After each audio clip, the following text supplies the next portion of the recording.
Hello everybody and welcome to Storm Reads, and today I'm going to be talking about some more new releases. These are books that didn't make my anticipated reads list, but I'm still really interested in them, so I call them my October hopefuls. The idea is just to be able to get some more new releases out to you guys. Maybe you haven't heard about them or anything like that, and I'm hoping that when they do come out, when they are released, you will let me know if you like them, because I'm really curious about them. A few of them come out tomorrow, and so I wanted to hurry up and get this out. And I've had an absolutely horrendous time trying to film this one, and this is probably like my fourth take, so we're hoping that it goes better.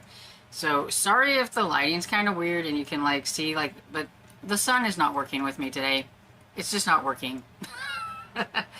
First, it was my father making noise downstairs. He was doing some kind of sawing, and then some other things. So, yeah. So, anyway. I have 3 middle grade books, and then the rest of them are in the young adult or adult categories. I'm just going to go ahead and start with the middle grade, and I have Mari and Curse of El Cocodrilo by Adriana Cuvas. I hope I am pronouncing that right, but y'all know how I am with names. So this one comes out October 3rd from HarperCollins, and I mean, the cover caught my eye right off the bat. It looks like a kind of fantasy looking cover that I would probably jump on board with, and it's about a young Cuban American girl who must fight to break a curse of bad luck set upon her by El Cocodrilo when she rejects her family's traditions.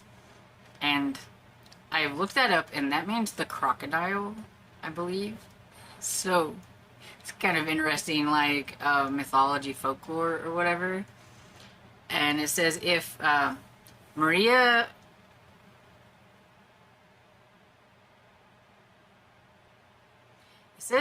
Amari Feju, which I probably pronounced that wrong, she would turn her family's peak Cubanity, anyway, turn her Cuban down a notch. Cannot pronounce that for some reason.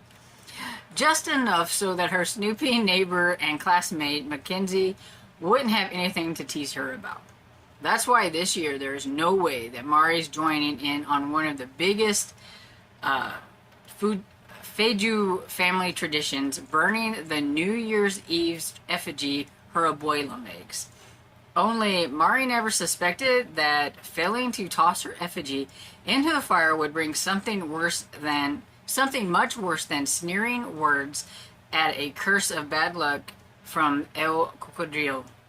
At first, it's just possessed violins, great sabotaging pencils, but once El Cocodrilo learns that he becomes more powerful with each new misery, her luck goes from bad to nightmarish as the curse spreads to her friend Keisha.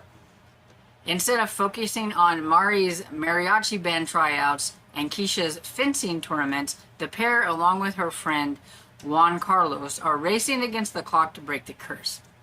But when Mari discovers her family's gift to call upon the ancestors, she and her friends will have to find a way to work with unexpected help that arrives from far corners of Mari's family tree. Only will it be enough to defeat El Cocodrilo before he makes her last year of elementary school the worst ever and tears a friendship apart. So, I mean, it sounds like it's going to be a lot of fun, very interesting, and I am very curious about it. So the next one deals with time travel, and I'm not sure if I'm not really a huge time travel. I guess it just depends. And since maybe it's middle grade, I thought maybe I would enjoy it a little bit more. And this one is called White House Clubhouse by Sean O'Brien. And this one comes out October 3rd from Norton and Company. This is Marissa and Claire's mom is newly elected president of the United States, and haven't been experiencing much freedom lately. While exploring the White House, they discover a hidden tunnel that leads to the underground clubhouse full of antique curiosities, doors heading in all directions, and a mysterious invitation to join the ranks of White House kids. So they signed the pledge. Suddenly, the lights go out, and Marissa and Claire find themselves in White House 1903. There they meet Quentin, Ethel, Archie, and Alice, the irrepressible children of President Theodore Roosevelt. To get back home, Marissa and Clara must team up with the Roosevelt kids to help the president and make a difference. So, I don't know, like, what kind of shenanigans they might get into doing this. I'm not sure. It sounds like it could be kind of fun. It says that it's a thrilling and hilarious adventure, and that it's action-packed, and so I'm hoping, but, you know, one never knows. The next one is Final Word by Janet Sumner Johnson, and it's the Winterton Deception #1. It comes out October 24th from Pixel Inc. Now, the reason this one I'm a little skeptical about is because it compares it to, like, the Westing games, and I DNF'd the Westing games. I did not like it. I thought the concept was pretty cool, but I thought it was very boring, so if they use the same kind of concept, it might be okay. I'm just kind of leery about it. But it also says that it's for fans of Knives Out and the Inheritance game, which I have not... I've never watched Knives Out, and I haven't read the Inheritance game, so I don't know. It says 13-year-old twins Hope and Gordon enter a spelling bee in a ditch effort to save their family from financial ruin, only to find themselves in a cutthroat competition to uncover a fortune and dark secrets about their wealthy relations they've never known. Now, Hope Smith can't stand rich people, the dictionary magnet family of the Wintertons most of all. Not since she and her twin brother Gordon learned that their dad was one of them. So when Gordon enters the family into the Wintertons' charity spelling bee, Hope wants nothing to do with it. But with their mom losing her job and the family facing eviction from the motel that they live in, they're in desperate need of money, and it looks like Hope doesn't have much of a choice. After winning the preliminary, the Smiths are whisked to Winterton Chalet to compete with the official Winterton Bee against their long-lost relatives. Hope wants to get in and out, beat the snobbish family at their own game, and never see them again. But deceased matriarch Jane Winterton had other plans for this final family showdown. Before her death, she set up Clue Hunt throughout the manor, an alternate way for Hope and Gordon to get the money that could change their lives.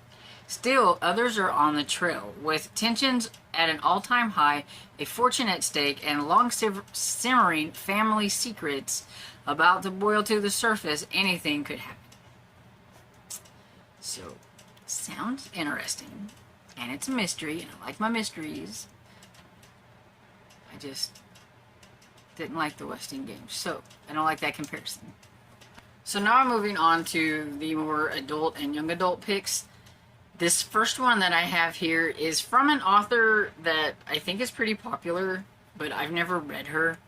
Her books never really sounded all that interesting to me, and this one is a fantasy, which I'm a little leery about too, because I don't really read a lot of fantasies, and it's gothic, and I'm kind of up and down with gothic.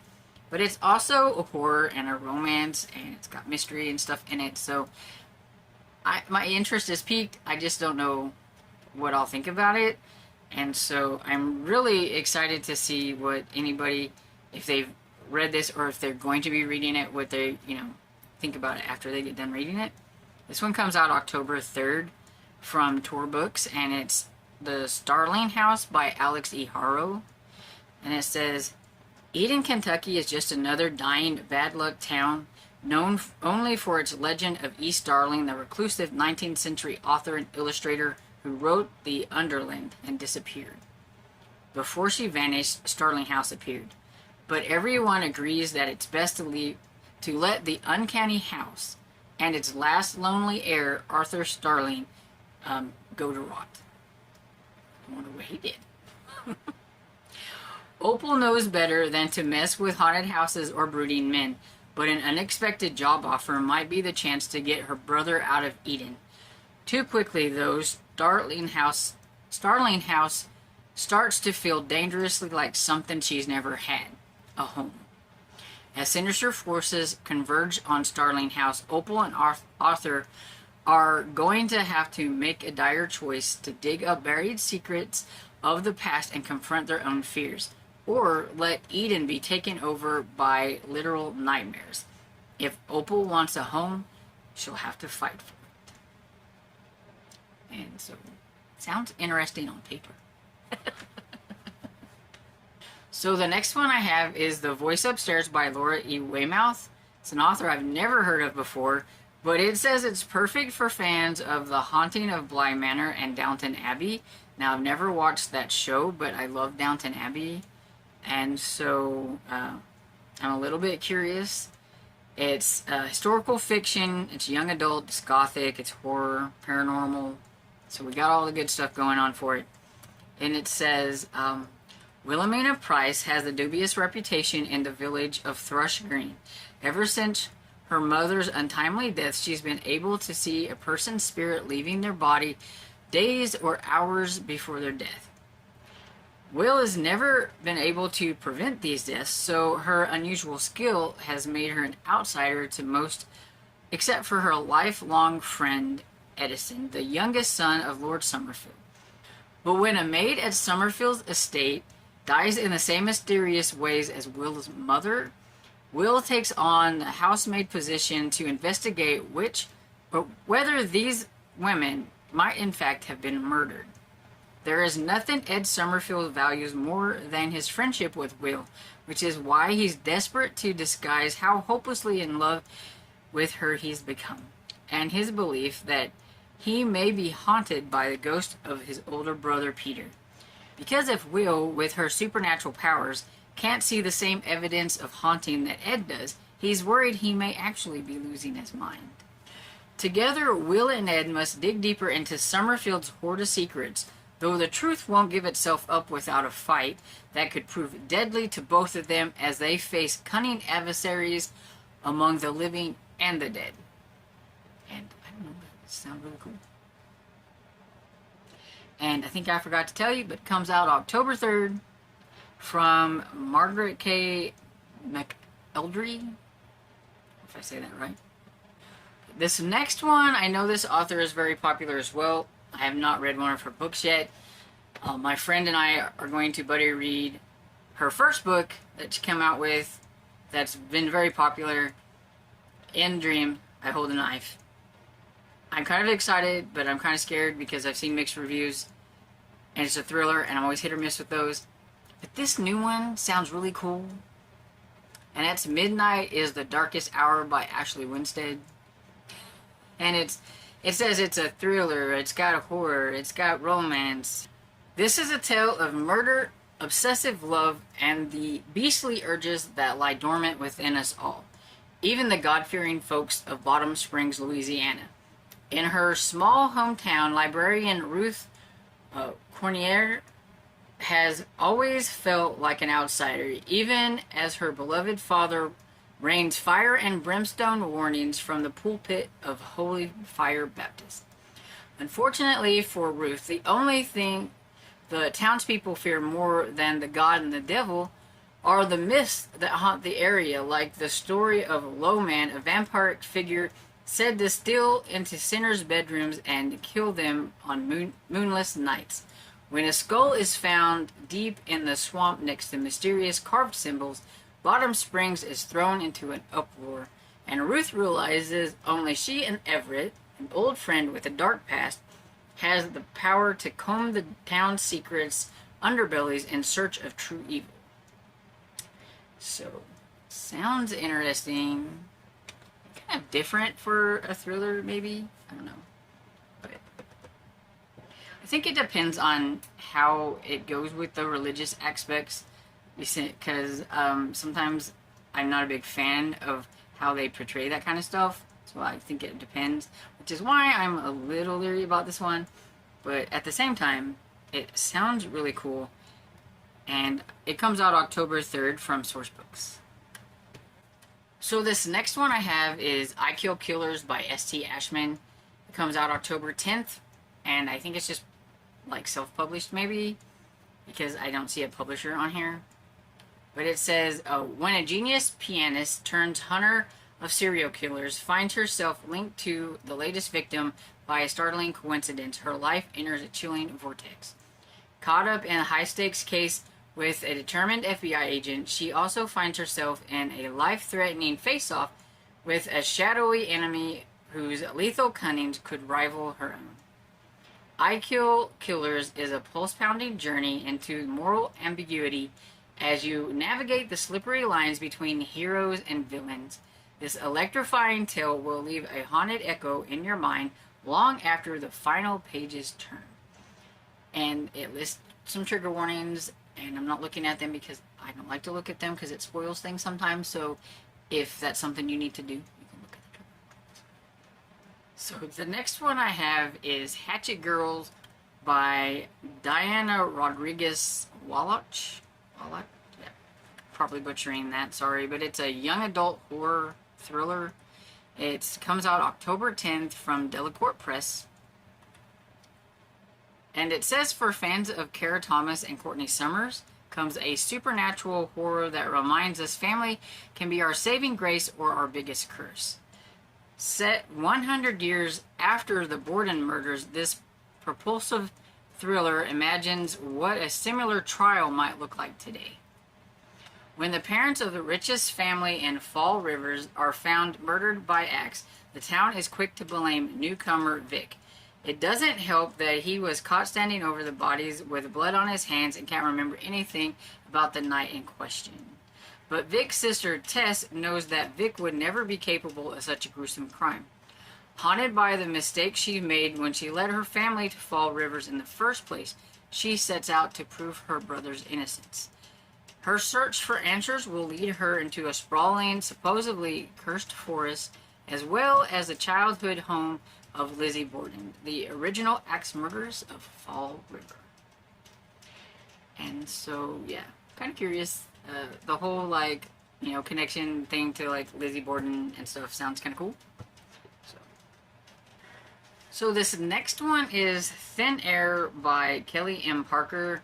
8 hours, 12 contestants, a flight none of them might survive. A flight to Paris full of teenagers seeking opportunities turned deadly in the suspenseful, locked-door, young adult thriller perfect for the fans of Diana Urban, Karen McManus, and Jessica Goodman.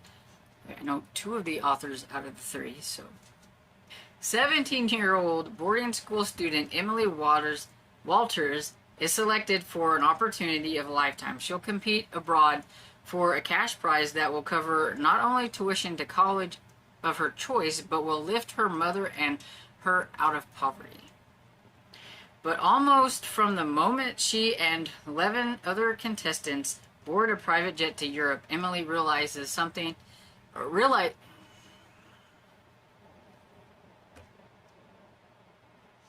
But almost from the moment she and 11 other contestants board a private jet to Europe, Emily realizes somebody is willing to do anything to win.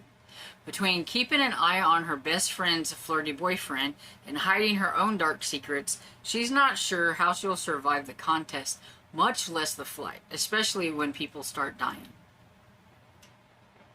Sounds kind of spooky.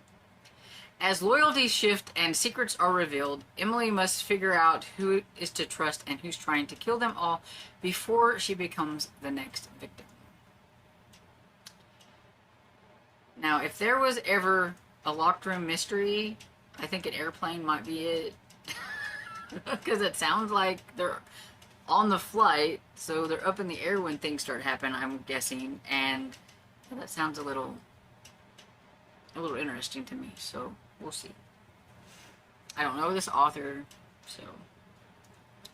And I think I forgot again, but this comes out October 17th from Razorbill. Now this next one, I've actually read this author before and I have enjoyed, but I'm always still leery about thrillers and things like that, so I just put that one on here because I wasn't sure. And this is The Night of the Sleepover by Carrie Wilkinson. Comes out October 23rd from Bookouture. So I usually do pretty good with Bookouture. 4 girls close their eyes, only one wakes up. Leah and her 3 best friends get changed into their pajamas, eat pizza, argue about which film to watch. They laugh together until the early hours. But the next morning, Leah blinks open her eyes and sees 3 empty sleeping bags. The other girls are gone.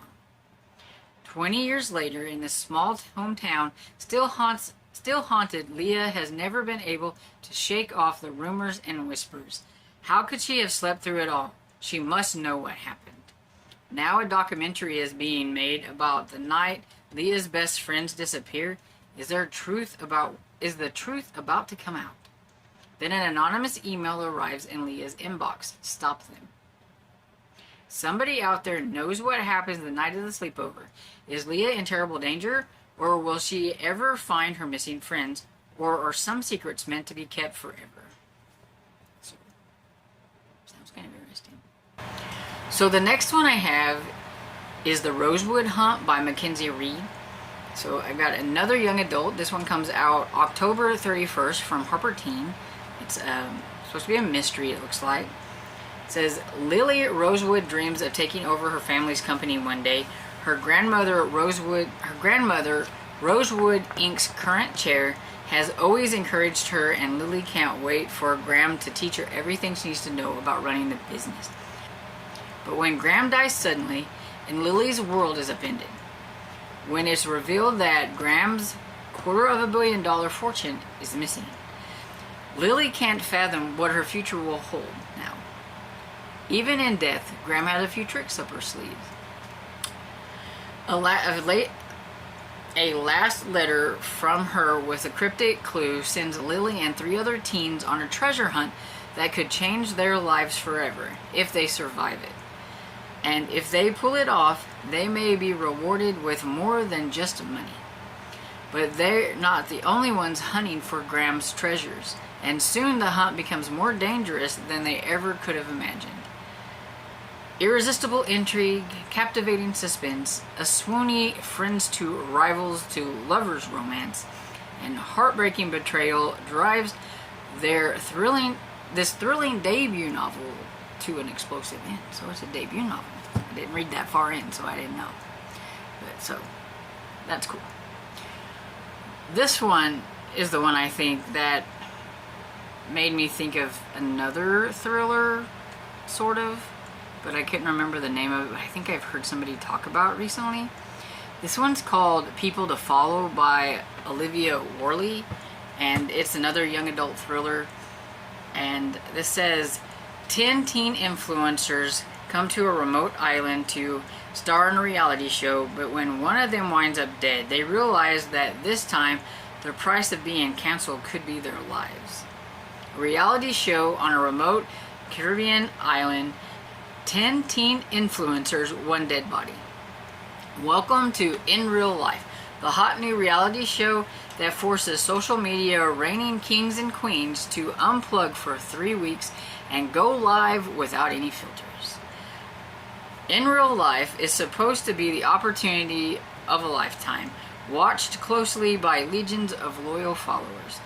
But for these rising stars, including Elodie, an Instagram model with an impulsive streak, Kira, a child star turned fitness influencer, Logan, a disgraced TikTok celebrity with a secret, and Max, a YouTube famous for exposés on his fellow creators, it's about to turn into a nightmare.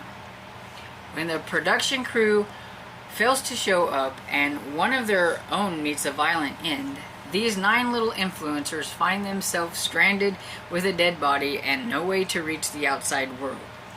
When they start receiving messages from a mysterious sponsor threatening to expose their darkest secrets, they realize that they've been lured into a deadly game and one of them might be pulling the strings.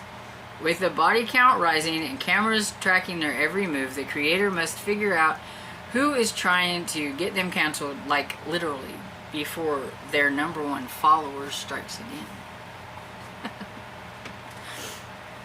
So it seems kind of like a little bit of an Agatha Christie and then there were none young adult. It seems like that's a very popular thing to do these days, is to strand somebody, a bunch of people on an island and see what happens. It can go one way or the other with me.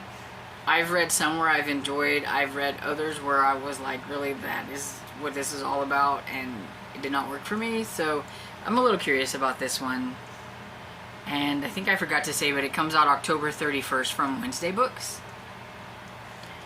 Okay, so that's all the books that I have to talk about today. Please let me know if I piqued your interest on any of them down below. I always like to chat with you. If you did get like an advanced reader's copy of any of these, let me know if you like them or not, because I'm very curious about all of these. They all have the potential, I think, to be very good. I'm just a little leery of them. So I hope you enjoyed this video, and if you did, please give it a thumbs up and subscribe, and I will see you all in the next video. Bye!